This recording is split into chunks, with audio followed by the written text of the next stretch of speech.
15 yillik stajga ega bo'lgan o'qituvchilarga qachondan boshlab ipoteka krediti uchun imtiyozlar beriladi? Mana shu mazmunda savol kelgan. Videoni oxirigacha ko'ring, buning batafsil tartibini tushuntirib beraman.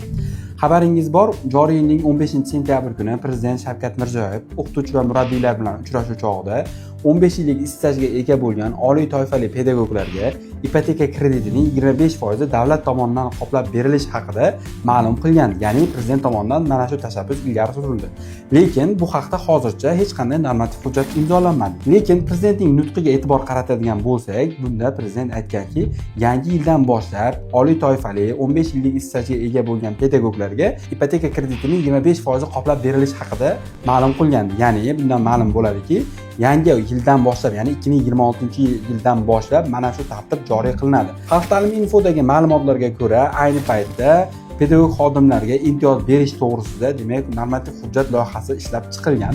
Bu ham tez orada kuchga kirishi mumkin. Demak, bizni kuzatib boring, mana shu haqdagi normativ hujjat e'lon qilinishi bilan birinchi bo'lib Xalq ta'limi infoda e'lon qilamiz.